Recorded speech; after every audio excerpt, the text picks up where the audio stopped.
did you ever think that she actually appointed you, Tim? And think of it, appointed, and you're the senator of his state, and she endorsed me. You must really hate her. No, it's a shame. It's a shame. Uh-oh. I just love you. No, that's Tim's got. He has been much better for me than he was for himself. I watched his campaign. And today was a big story, the biggest story out there. He's engaged to be married. We never thought this was going to happen. What's going on? He ran, and he ran okay. He was okay. And I said, he's a much better representative for me than he is a representative for himself. And it's true. Under Joe Biden, we've seen the movement to defund the police, leaving communities like the one I grew up in devastated and ravaged by a wave of violent crime that we have not seen literally in 5 decades. Actually, Senator, as you probably know, the latest stats on violent crime and on the murder rate, they're actually down this past year. Donald Trump, good morning, faced a mix of cheers and boos at the Libertarian National Convention. What did you make of that response? Well, I saw a wave of red hats at the Libertarian Convention. Donald Trump's popularity continues to increase.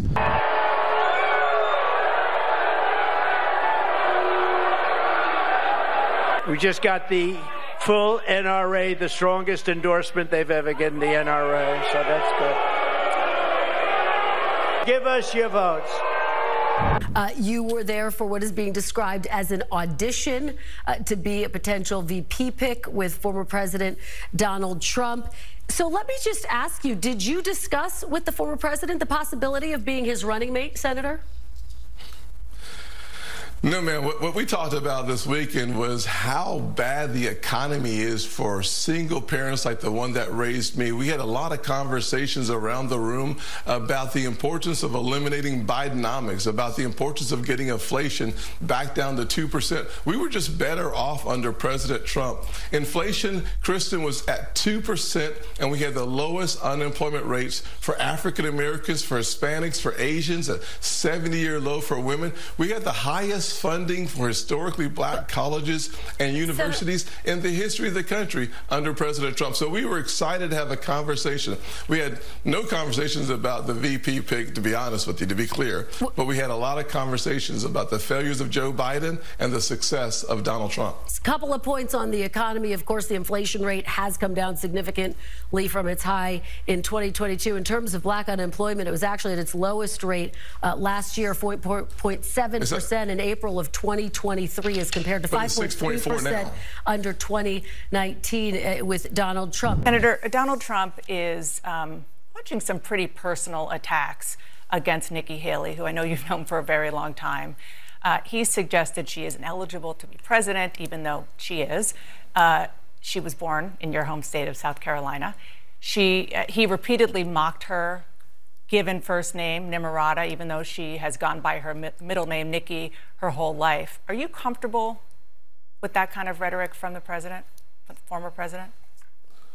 Well, I'm watching rhetoric on all sides of the issues facing becoming president. What I mean by that is the rhetoric from Joe Biden is terrible, but it's salacious. Nikki Haley questions whether 70-year-olds should be allowed to run for president.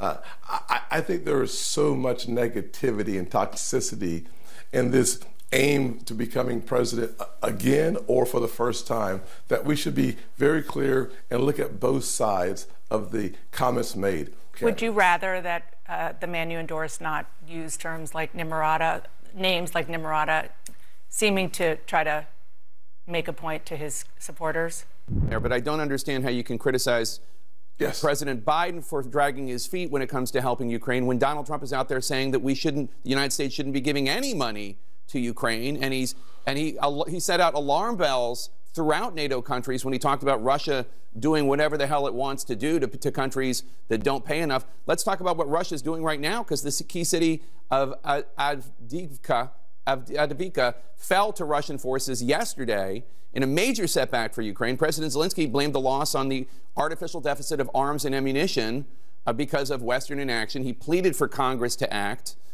You said after Hamas attacked Israel, you said President Biden had blood on his hands because he hadn't confronted Iran more aggressively, and Iran supports Hamas.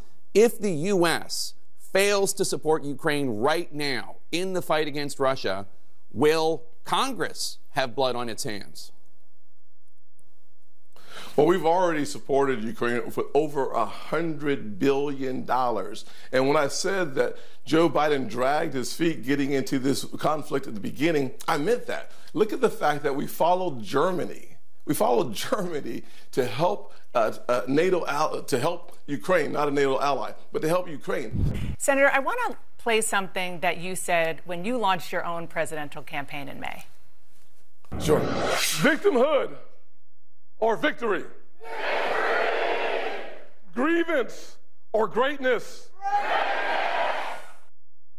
Senator, you ran a very positive, very hopeful campaign. But victimhood and grievance that you were describing in your launch speech that we played some of right there sounds like Donald Trump. Did you change your mind?